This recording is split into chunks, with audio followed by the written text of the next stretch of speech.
Welcome to the 8th Annual Scholars Week Speech Contest, sponsored by the Department of Communication Studies, the College of Liberal Arts, MT Engage, and McGraw-Hill. My name is Natanya Listash, and I'm the Speech Contest Chair. Our contest gives our students a chance to showcase the skills they learn in their Fundamentals of Communication course. This contest is open to anyone who has taken COM 2200 through Middle Tennessee State University. So feel free to dust off your persuasive speeches and enter them in next year's contest. At the end of this video, you'll find information for how to vote on your favorite speech. Both the speech contest winner and the Viewer's Choice Award will be announced on the speech contest website on Monday, March 28th. Thanks for watching and enjoy the presentations.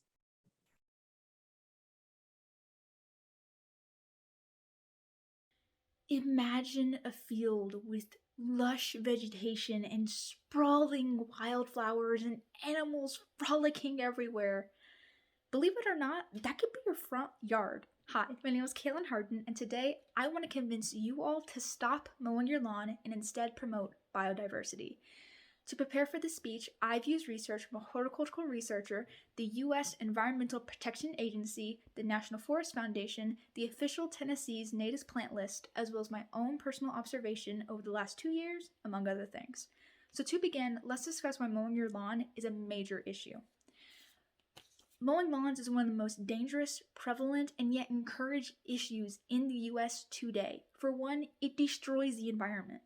According to a study done by the U.S. Environmental Protection Agency in 2011, lawn machines such as lawn mowers and leaf blowers and anything like that, they emitted approximately 20 million tons of carbon dioxide into the atmosphere in 1 year. According to the Greenhouse Gases Equivalency Calculator, that's about 300 million 10-year-old urban planted trees each year. To put that in perspective, that's about 60 times more trees planted than by the National Forest Foundation, a nonprofit created by Congress, who only planted 5 million trees in 2019. That's 60 times more carbon dioxide than trees planted each year. Also, barren lawns are devastating for wildlife. According to research by Dr. Charlotte Glenn, a horticultural researcher from North Carolina State University, one of the leading causes of bee decline is poor nutrition caused by a dysfunctional food system, which means that bees are not getting the food they need because lawns are barren and mown. Also, mowing lawns is detrimental to communities and the people within them. We have all heard the saying, "Get off my lawn!" And while that's just a saying, it does highlight the underlying culture of isolation that is symbolized by the mown, pristine lawn.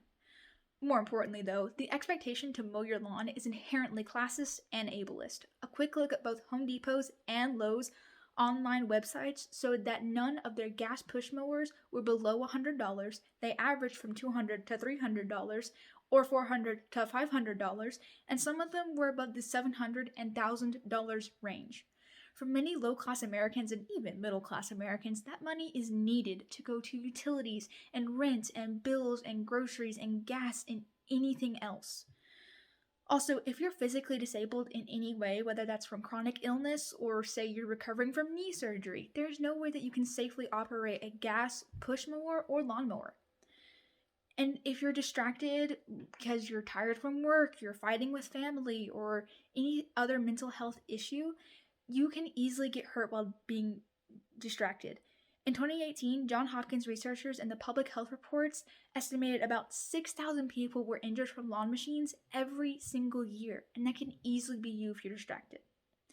So now that we see why you shouldn't mow your lawn, here's what you should do instead. Instead of mowing, start growing. Grow native wildflowers and weeds that a lot of us consider wildflowers to be, and other things that don't require pesticides, which are very harmful. If you need part of your yard, just mow a little section of it, or mow little meandering paths. Get creative. And if you want a prettier yard than the yard that will naturally grow, the Tennessee government has a short little PDF that lists all the native plants in Middle Tennessee. And some notable ones are there: the butterfly weed flower, the elderberry shrub, and the bergamot flower, which is one of my mom's favorite scents. Speaking of things that smell good, grow things that taste good. Grow things that'll help the wildlife, like flowers, like little himbean, that little purple flower that blooms in the spring, or dandelions, those are edible. Or you can grow spices, like I know personally from observation that bees love sage. They go nuts over it. Or you can grow things like basil. If you want something a little bit more substantial, though, you can grow food crops like broccoli or cabbages or potatoes or carrots or anything you want. My family has grown tomatoes, zucchini, and squash, and my brother can personally testify that growing zucchini and squash at home is a better alternative to eating out and also makes you eat healthier because he doesn't like zucchini or squash. But when we grew it at home, it tasted better, and so he ate it, and he was healthier for it. Also, when you grow food at home, you usually have an excess of it because you're only feeding a couple of people, and you can give that excess to your neighbors in your community. My neighbor, Miss Betty, she's given us 2 jars, and this is the second one, of her homemade honey. And as you can see, it's halfway gone because it's delicious. And trading food like that, giving food to each other, is one of the easiest ways that we bond and we talk about things, we catch up. And you can do that in your community too. So let me paint you a picture of what this can mean long term. Flourishing lawns would lead to a happier people and a healthier world. Not mowing would help not only wildlife, but would also directly aid in the global climate crisis facing us today. Wildlife, especially urban wildlife, don't often have places they can escape to should their needs not be met. But by growing food and not mowing your lawn, you give these animals safe, unpolluted, and nutritious places where they can grow and thrive. And by not mowing your lawn, you can be directly responsible for aiding in the global warming crisis facing us today.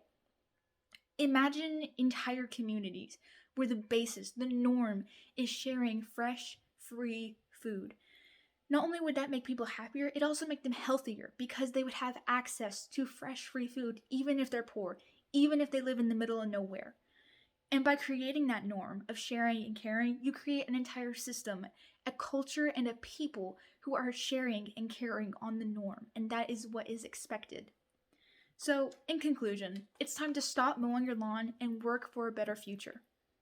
Tonight, take about 5 minutes and choose a section of your yard and just decide that you won't mow it next time. It's not very often that we can make a difference, especially a good difference, by not doing something, but in this case, you can make such an impact on your life, your community's life, and the entire world by simply not mowing your lawn tonight, not mowing it tomorrow, and not mowing it ever again. Thank you very much. When you're on the road, it's important to be prepared for anything. Please watch this short video that I recorded in my car just this past winter.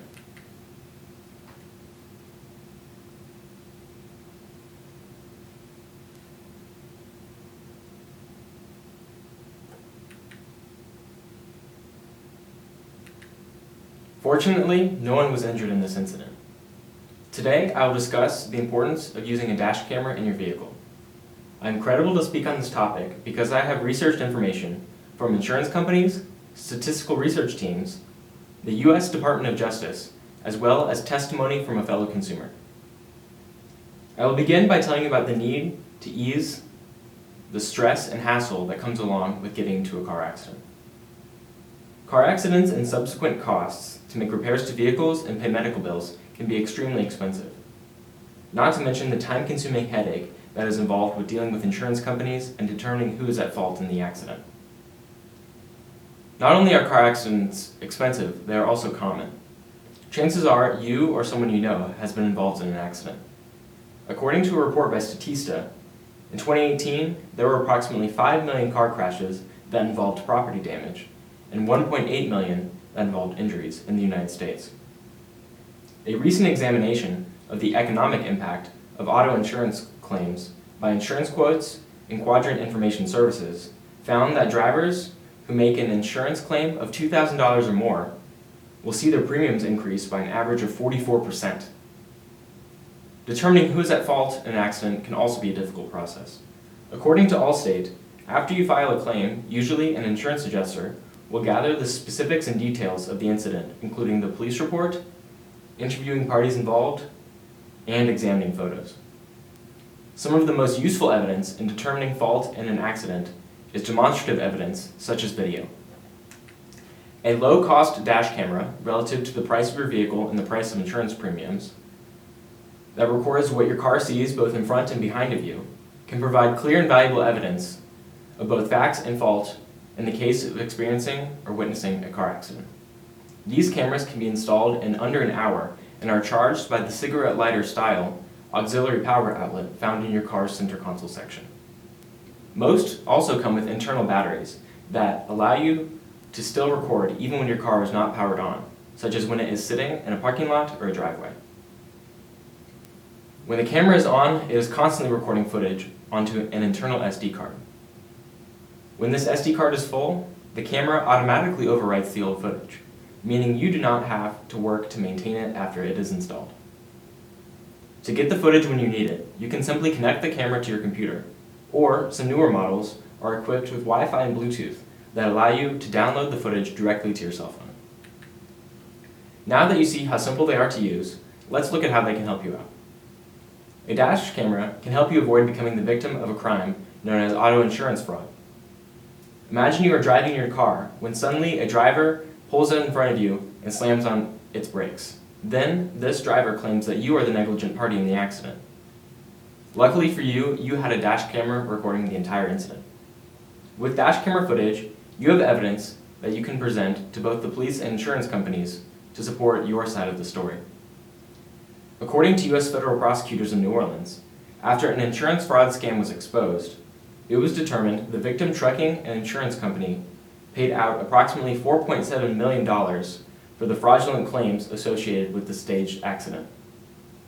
Even if it doesn't directly benefit you, more dash cameras out there actually work to lower insurance rates for everyone.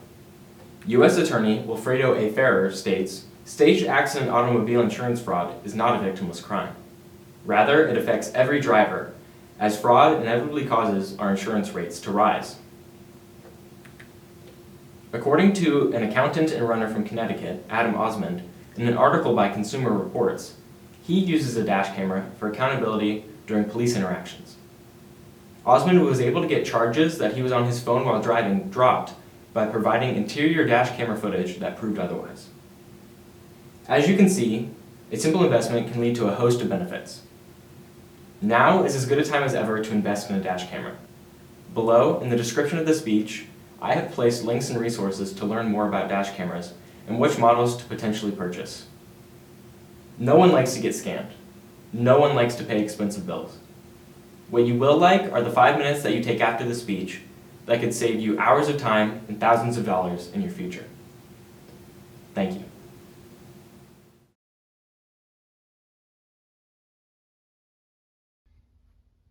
I have an idea. Let's lock up all those who are convicted of a crime, throw away the key. Or we keep them out on supervised probation. By the end of this speech, I hope to convince you that probation and parole is not only less expensive, but also more effective in handling offenders than traditional incarceration. I'm credible to speak on this topic after doing a great deal of research from sources including TN.gov, the Department of Justice, and many other reputable journal articles and books. Before we delve into probation and parole, I believe it's important to talk about some of the issues with traditional incarceration. Traditional incarceration, in the context of the modern criminal justice system, harbors many issues that can have major impacts on society as a whole. To start, traditional incarceration is a very expensive way to handle offenders. A webpage on TN.gov that covers many of the statistics for the Tennessee Department of Correction notes that it costs $86.25 to house one offender per day. While this may not seem like a lot, when you consider the over 19,000 offenders currently being held by the TDOC, and that number inflates to $1,685,583 per day. And on a federal level, it's not any better. This diagram, found on uscourts.gov, notes many of the federal expenses for criminal justice programs. On this diagram, it notes that it costs $34,770 to keep one federal inmate in prison for a year. These costs are covered by our tax dollars. And in addition to this, these high costs do not lead to lower recidivism rates. Recidivism, as defined by the National Institute of Justice, is a measurement in criminal acts that result in rearrest, reconviction, or return to prison with or without a new sentence, within a 3-year period following an individual's release. Recidivism rates affect every facet of the criminal justice system. Thus, there has been countless studies done to measure the different rates throughout the nation. One in particular, organized by the Department of Justice, found that 66.2% of offenders released within 24 states will return to prison within that 3-year period. This just highlights the fact that even with these high costs, recidivism rates remain at a high level. Now that we've discussed many of the issues with traditional incarceration, let's move on to probation and parole. With traditional incarceration being proven to be ineffective, what could work to solve these issues? It's simple: probation and parole, or more specifically, supervision programs. Before we talk about specific programs, I believe it's important to gain some foundational knowledge about the more recent history of the criminal justice system. In the late 1960s and early 1970s, crime rates across the country were on the rise as more people were becoming concerned with drug offenses.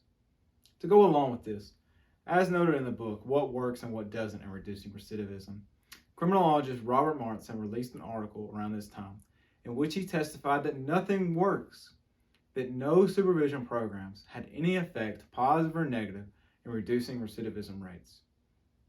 This could not have been said at a better time, as legislators throughout the country were looking for a reason to reinstate more punitive punishments. And that's exactly what they did. An article on jrank.org noted that from the period of 1970 to 1994, the period of the Get Tough movement, the prison population within this country doubled and then redoubled. And many rehabilitative programs within these institutions were cut. Unsurprisingly, recidivism rates throughout the country rose, and Robert Martin himself later had to go back against his previous word and note that some rehabilitative probation programs do work in reducing recidivism rates. Now that we've covered some of the more recent history of the criminal justice system, let's move on to specific programs. There are countless programs currently in effect today that have made great progress in reducing recidivism. A prime example of this is Project Hope. Project Hope, as described by the National Institute of Justice, is a new form of probation that promises swift and proportional responses to probation violations.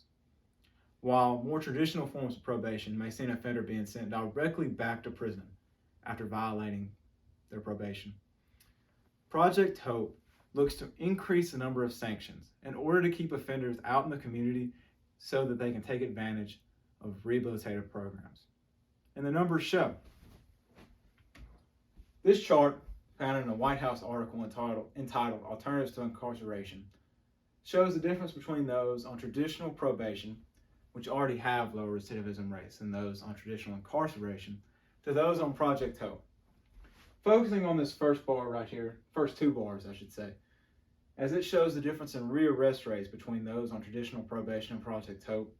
Within the same time frame, 47% of those on traditional probation were arrested, while only 21% of those on Project Hope were arrested in the same time. This is a drastic difference, which highlights the fact that probation programs, community supervision programs, do have success in reducing recidivism rates. And in addition to this, these programs would save our money as taxpayers rather than costing more. Returning to this diagram from uscourts.gov, it notes that it costs $4,392 to keep one federal offender on community supervision. That breaks down to $12 per day. And on a state level, it's even better. Programs such as Project Hope, which is considered expensive when it comes to supervision programs, cost $2,500 per probationer per year. Now, I'm not too good at quick math, but that breaks down to $6.84 per day. For comparison's sake, returning to the numbers from earlier, to keep the same offender in a Tennessee prison will cost $86.25 per day. That is an $80 difference. With traditional incarceration being proven to be ineffective, and with many reasons provided for why probation and parole is the most effective solution, let's look to what its further implementation could look like. The further implementation of probation and parole could have wide-range effects on both the criminal justice system and society as a whole. To start, the methods used in these programs are evidence-based and would save our money.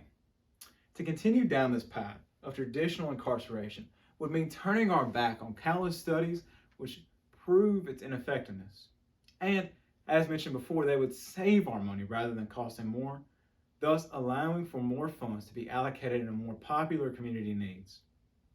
Secondly, it provides offenders with a better chance of success. Locking an individual in a prison cell is not going to allow them to address the issues that led them to crime in the first place. If we as a society provide them with the proper tools in order to avoid crime in the future, then we could see crime rates throughout the nation decreasing. And lastly, it keeps families together, which could have generational impacts on children who may have been led into a life of crime by their parents. In review, although we've discussed a great deal of information in a very short period of time, I hope it has had an impact on how you view supervision programs. And I hope it becomes an important consideration in who you vote for in future elections. While you may not feel you have a vested interest in the criminal justice system, its success can have major impacts on the communities in which you live. 95% of those in prison today will one day be released. This is an issue of public safety, which I believe that we can all get behind. Thank you. The moment that you realize how many people in your life have been through something horrible, things tend to come into focus. I have many men in my life, both friends and family. 4 have suffered major depression, 3 suffered abuse at the hands of their mothers, 8 suffered abuse at the hands of their wives or girlfriends. 1 of them had their abuser accuse them of abuse. 1 was threatened with suicide into staying in a relationship. 1 was raped by his girlfriend in high school, and 1 was molested as a child. The abuses that were suffered ranged from emotional to physical. When I realized how many men I had in my life that had suffered things like that, it shocked me into taking a look at the world. Why were we only talking about violence against women, or always painting men as the perpetrators? Why are we leaving our men behind? As a society, we so often pick a group to focus on and inadvertently forget about the other. We have painted many issues that affect all of us as human beings as specific to one group. We have painted these human issues as women's issues. Through my experience with people of all genders who have dealt with these issues and my extensive research, I have gathered a lot of information that I'm excited to share with you. In this presentation, I will show you how problems that are often framed as women's issues, such as depression and domestic and sexual abuse, can be seen through the analysis of misleading statistics to be issues faced by both men and women equally. First, we need to look at why many statistics on the subject are misleading and can contradict each other. For example, men are far less likely to disclose issues they are facing or have faced. A study conducted by the Mental Health Foundation revealed that 28% of men had not sought medical help for the last mental health problem they experienced, compared to 19% of women. 33% of women who disclosed a mental health problem to a friend or loved one did so within a month, compared to only 25% of men. And over 35% of men waited for more than 2 years or have never disclosed a mental health problem to a friend or family member, compared to only 25% of women.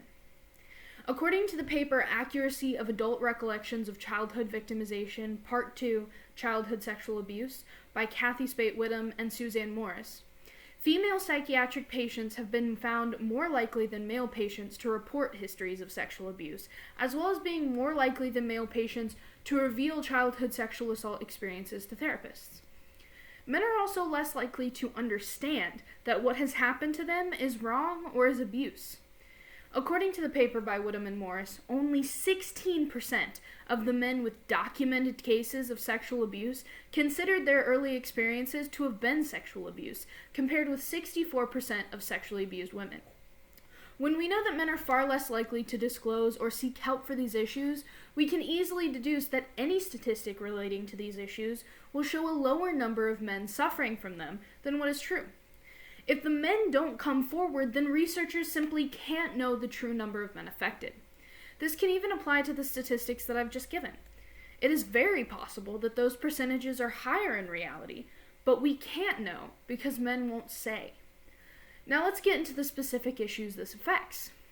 Depression is a terrible thing that many people suffer from at many different levels of severity. women are believed to suffer from depression at a higher rate than men. According to the Anxiety and Depression Association of America, women are 2 times more likely to have depression than men. However, men commit suicide at an alarming rate. In 2019, suicide was the 8th leading cause of death for men, with 78% of the suicides that year being men. This, unfortunately, is a continuous trend. Between 2001 and 2019, suicide was the 7th leading cause of death for men and the 15th for women. Once again, over 78% of all suicide in those years were men. In his book, The Myth of Male Power, Dr. Warren Farrell states, when he fears a cry for help will be met with "stop whining," or that a plea to be heard will be met with "yes, buts," he skips past attempting suicide as a cry for help and just commits suicide.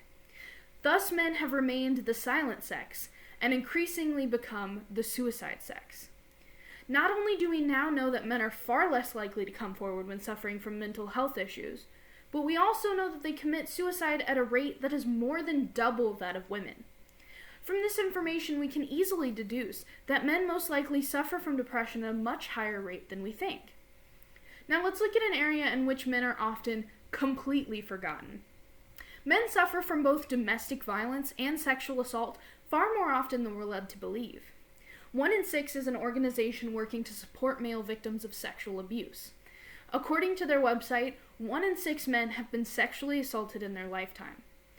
According to the Domestic Violence Hotline, domestic violence is defined as a pattern of behaviors used by one partner to maintain power and control over another partner in an intimate relationship. They state that people of any race, age, gender, sexuality, religion, education level, or economic status can be a victim or a perpetrator of domestic violence. In 2019, the CDC reports that 1 in 12 men have experienced contact sexual violence by an intimate partner. 1 in 7 report having experienced severe physical violence from an intimate partner. And 1 in 15 male teens reported experiencing physical dating violence in the last year. According to Whittam and Morris, social pressures against reporting early childhood sexual experiences and embarrassment may lead to greater reluctance among men to report, whereas it may be socially more acceptable for women to report such histories.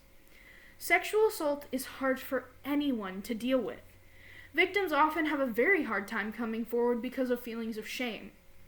This, however, is intensified for men. Phrases like, "there's no way she could have overpowered you," or "if you got an erection, then it wasn't rape," make men even more scared of coming forward. They are afraid that their validity as a man will be questioned. Jim Hopper, a former board member of 1 in 6, has his own site discussing these issues, where he states, if a boy liked the attention he was getting, or got sexually aroused during abuse, or even sometimes wanted the attention or sexual contact, this does not mean he wanted or liked being manipulated or abused, or that any part of what happened, in any way, was his responsibility or fault. This statement applies to all victims of sexual abuse. In 2010, Oprah Winfrey did an episode of her show where she brought on 200 male victims of child sexual assault. In this clip from that episode, they are holding pictures of themselves at the age they were first sexually abused. Knowing that men are far less likely to come forward about their experiences with abuse, or even understand that they have suffered abuse, we can see that these numbers are far likely to be far more than we know.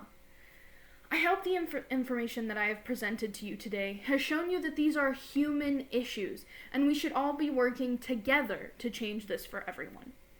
If you find that your instincts are to believe that men don't face these issues, or that it happens more to women, so we should focus on that, then I would ask you to think of your fathers, your friends, sons, and brothers, and try to give them the same empathy that you might give to a woman.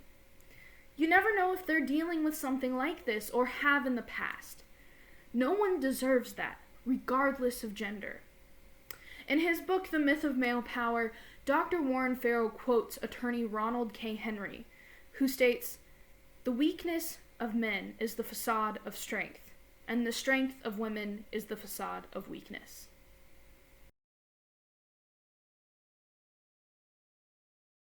In March of 2020, a mysterious disease known as coronavirus swept across the nation and caused us all to go into quarantine for several months. Now, some of you probably spent this time reading an entire book series or watching everything on Netflix. I, however, spent this time playing the video game series known as Uncharted. Now, some of you can probably agree with me that you also spent your quarantine playing video games. Playing video games was actually a very popular activity in quarantine. You can see the sales have skyrocketed from 2019 to 2020. Playing video games is a very popular activity and loved by many, including myself. But, however, some people just see playing video games as an activity that make people lazy. I'm credible to speak on this topic because I did my own research through the sources National Geographic, Psychology Today, NBC News, and many more. First of all, let's start off by addressing the problem.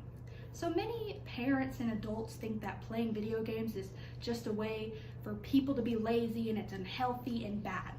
But what they don't realize is that there are actually some benefits, one of them being cognitive benefits. You can see the list of all the cognitive skills that have improved just by playing video games, one of them being multitasking skills. So according to Psychology Today, it states that Chevrette and colleagues found that 50 hours of experience on an action video game significantly improved performance on a test called the Multi-Attribute Task Battery, which is modeled after skills required in piloting aircraft. Now, a career such as piloting can require a lot of multitasking skills, so playing video games can help you with that. Another study says that video games can help with better decision making. According to GameDesigning.org, Sean Green from the University of Rochester states that video games are teaching people to become better at taking sensory data in and translating it into correct decisions. Another benefit of playing video games is that it can actually help with health issues. So this is a study that shows a patient's improvement and their behavioral skills. So for example, theweek.com states that researchers believe the game's ability to act on neuronal mechanisms that activate positive emotions and the reward system helped improve kids' demeanors as they face the daily challenges of their illnesses. So people with chronic illnesses can show improvement just by playing video games. Another thing that video games can help with is those who suffer with depression or stress. TheWeek.com also states that gamers who suffered from mental health issues such as stress and depression were able to vent their frustration and aggression by playing video games and showed a noted improvement. Now, some of these benefits may seem shocking to you all, but this one may be the most shocking. Believe it or not, video games can actually help improve your eyesight. Here we have a study of kids that went through brain training by playing video games, and you can see their visual improvement by the yellow, which shows them after the training. So one visual improvement is a thing known as contrast sensitivity. National Geographic states that the ability called contrast sensitivity function allows people to discern even subtle changes in shades of gray against a uniformly colored backdrop. Now this is important because it's something that fades with age. Another visual thing is spatial resolution. So according to NBC News, it states that first-person action games help study subjects improve their spatial resolution, meaning their ability to clearly see small, closely packed together objects such as letters. Now that we have discussed the benefits, let's talk about how we can get the parents on board. So one way we can get the parents on board is that video games can be used for educational purposes.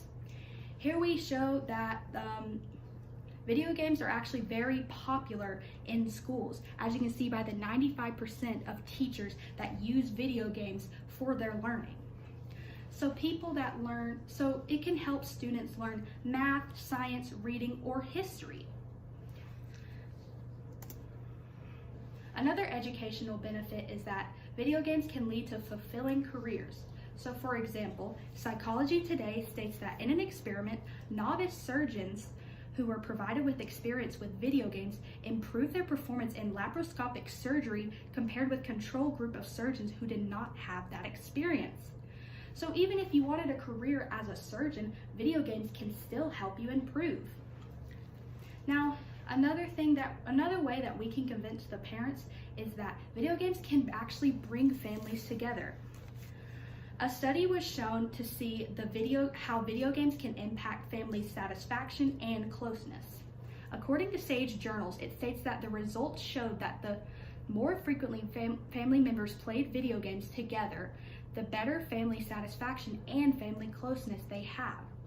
Another study shows that video games like sports can create a strong bond between parents and children, especially at a young age. Now that we've discussed our solution, let's talk about what would happen if we didn't have video games. In all honesty, we would lose a lot if we didn't have video games. I mean, think about all the people that would lose their job. Video actors, voice actors, game designers, and animators. All those people without a job.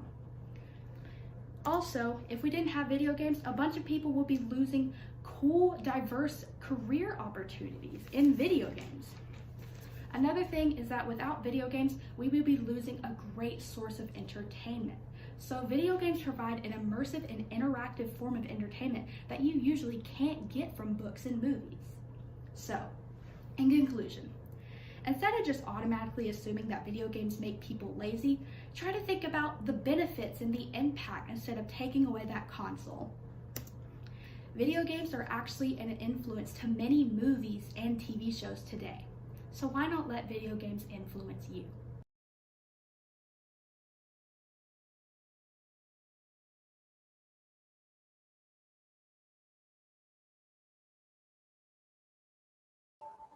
Hello, MTSU students, prospective students, parents, and communication enthusiasts.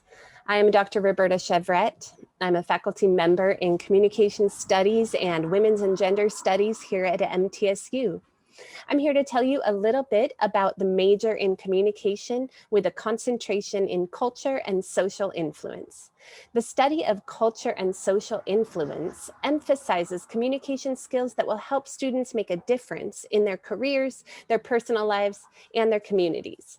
This concentration also allows flexibility in areas of emphasis, providing students with options to analyze varying perceptions and values in courses dedicated to the study of intercultural communication, gender, sexuality, and diversity, to develop rhetorical skills in courses about persuasion, rhetoric, and media, and to deepen their understanding of personal relationships in courses like romantic relationship communication, conflict in communication, lying and deception, and the dark side.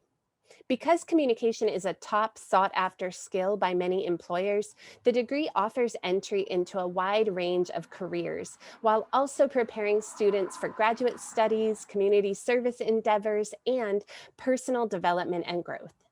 Please check out our courses and feel free to email me with any questions. Thank you.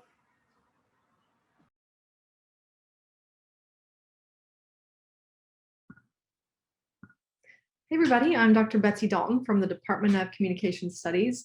If you're not sure what health communication is, I'll tell you a little bit about this newly launched concentration within our Communication Studies major. So health communication is focused on people's communication-related behaviors pertaining to health, illness, wellness, as well as the impact of messages, so say messages from the doctor, the media, the internet, on people's health behaviors and outcomes. I like to explain it to people as, I study how people talk about health and then how that talk both reflects and creates reality. So we examine all of these things within close relationships, in organizational life, between patients and providers, in how we interact with online health information, and how we construct messages to best help people maintain health and well-being and respond appropriately to risks.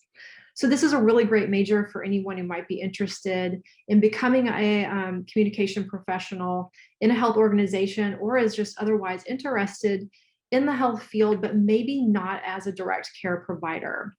So in terms of minoring in electives, these courses are also really great complements for students who are going into the health field as care providers, such as nursing students, those in pre-professional health sciences or studying public health.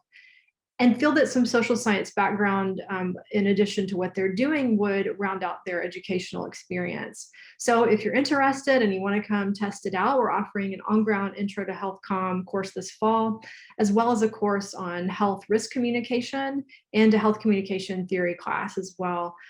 So future courses will include patient-provider communication, organizational health communication, health communication and technology and social media, and a variety of other options. So check with your advisor, come try out the intro course if you're interested, and we hope to see you in class.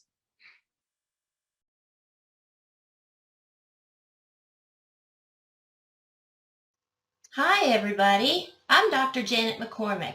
After earning my PhD and teaching in London, Buenos Aires, and Singapore, I was hired by MTSU in 2002 to help grow the program in organizational communication, or ORCO, and I've loved every minute of it.